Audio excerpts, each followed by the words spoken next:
ओम गंग गणपते नमो नमः। ओम हंग हनुमंते नमः। ओम श्री राम रामायण नमः।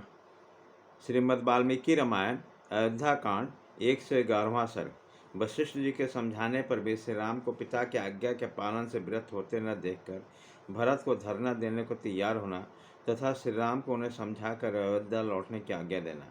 इस समय राजपुरोहित वशिष्ठ ने पूर्वोक्त बातें कहकर पुनः श्री राम से दूसरी धर्मयुक्त बातें कही। रघुनंदन कुकुत्स कुलभूषण, इस संसार में उत्पन्न हुए पुरुष के सदा 3 गुरु होते हैं, आचार्य, पिता और माता। पुरुष प्रवर, पिता पुरुष को शरीर उत्पन्न करता है इसलिए गुरु है, और आचार्य उसे ज्ञान देता है इसलिए गुरु कहलाता है। शत्रुओं को संताप देने वाला रघुवीर, मैं तुम्हारे पिता का और तुम्हारा भी आचार्य हूँ, अतः मेरे आज्ञा के पालन करने से तुम सत्पुरुषों के पथ का त्याग करने वाले नहीं समझे जाओगे।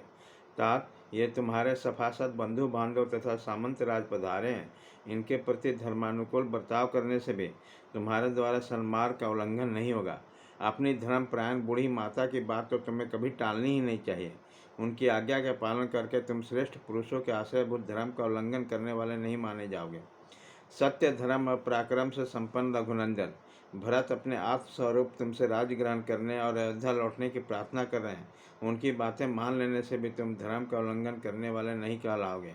गुरु वशिष्ठ ने जब सुमधुर वचनों में जब ईश्वर का कहा, तब साक्षात पुरुषोत्तम श्री राघवेंद्र ने वहाँ बैठे हुए वशिष्ठ जी को यूं उत्तर दिया। माता और पिता पुत्र के प्रति जो सर्वदा स्नेहपूर्वक बर्ताव करते हैं, वो अपनी शक्ति के अनुसार उत्तम खाद्य पदार्थ देने वाले, अच्छे बिछौने पर सुलाने, उपटन आदि लगाने, सदा मीठी बातें बोलने तथा पालन पोषण करने आदि के द्वारा माता पिता ने जो उपकार किया है उसका बदला सहज ही नहीं चुकाया जा सकता। अतः मेरे जन्मदाता पिता महाराज दशरथ ने भी मुझे जो आज्ञा दी है वो मिथ्या नहीं होगी। श्री रामचंद्र जी के ऐसा कहने पर चौड़ी छाते वाले भरत जी का मन बहुत उदास हो गया। वो पास ही बैठे सुमंत्र से बोले, सारथी, आप इस बेदी पर शीघ्र ही बहुत से कुश बिछा दीजिए। जब तक आज मुझ पर प्रसन्न नहीं होंगे तब तक मैं यहीं इनके पास धरना दूंगा। जैसे साहूकार या महाराज के द्वारा निर्धन किया हुआ ब्राह्मण उनके घर के दरवाजे पर मुंह ढककर बिना खाए पिए पड़ा रहता है, उसी प्रकार मैं भी उपवास पूर्वक मुख पर आवरण डालकर इस कुटिया के सामने लेट जाऊंगा। जब तक कि मेरी बात मानकर अयोध्या को नहीं लौटेंगे तब तक मैं इसी तरह पड़ा रहूँगा। इस तरह सुमंत्र जी से रामचंद्र जी का मुंह ताकने लगे। उन्हें इस अवस्था में देखकर भरत के मन में बड़ा दुख हुआ और स्वयं ही कुश की चटाई पर बिछाकर जमीन पर बैठ गए। तब महातेजस्वी राजर्षि शिरोमणि श्री राम ने उनसे कहा, तात भरत, मैं तुम्हारी क्या बुराई करता हूँ जो मेरे आगे धरना दोगे। ब्राह्मण एक करवट से सोकर धरना देकर मनुष्यों को अन्याय से रोक सकता है, परंतु राज तिलक ग्रहण करने वाले क्षत्रियों के लिए इस प्रकार धरना देने का विधान नहीं है। अतः नरश्रेष्ठ रघुनंदन, इस कठोर व्रत का परित्याग करके उठो और शीघ्र अयोध्यापुरी को जाओ।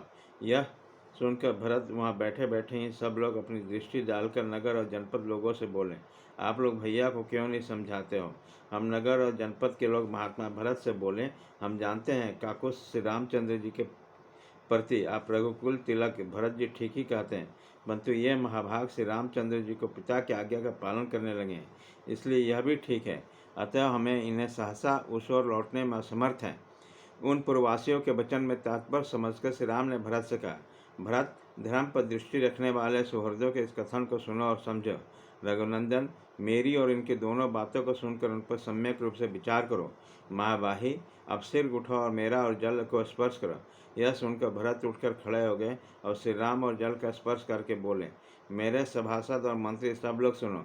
न तो मैं पिताजी से राज्य मांगा था, न माताजी से कभी इनके लिए कुछ कहा था, परंतु साथ ही परम धर्मज्ञ श्री रामचंद्र जी के वनवास में भी मेरी कोई सम्मति नहीं है। फिर भी यदि इनके लिए पिताजी की आज्ञा का पालन करना, वन में रहना अनिवार्य है, तो इनके बदले मैं ही 14 वर्ष तक वन में निवास करूंगा। भाई भरत के इस सत्य बात से धर्मात्मा श्री राम को बड़ा विस्मय हुआ और उन्होंने पूर्ववासी तथा राजनिवासी लोगों को देखकर कहा, पिताजी ने अपने जीवन काल में जो वस्तु बेच दी या धरोहर दी अथवा खरीदे है, उसे मैं अथवा भरत कोई भी पलट नहीं सकता। मुझे वनवास के लिए किसी भी प्रतिनिधि नहीं बनाना चाहिए, क्योंकि सामर्थ्य रहते हुए प्रतिनिधियों में काम लेना लोक में निंदित है। कि कई ने उचित मांग ही प्रस्तुत की। अब मेरे पिताजी ने उसे पुण्य देकर कर्म किया। मैं जानता हूँ भरत बड़े क्षमाशील और गुरुजनों का सत्कार करने वाला।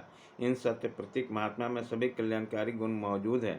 14 वर्ष की अवधि पूरी करके जब मैं वन से लौटूंगा तब अपने इस धर्मशील भाई के साथ इस भूमंडल का श्रेय राजा हूँगा। केकई ने राजा से वर मांगा था और मैंने उसे पालन स्वीकार कर लिया। अतः भरत, अब तुम के मेरा कहना मानकर उस वर के पालन द्वारा अपने पिता महाराज दशरथ का सत्य बंधन से मुक्त करो। इस प्रकार श्री वाल्मीकि निर्मित आर्ष रामायण आदि का अयोध्या कांड में 111वां सर्ग पूरा हुआ।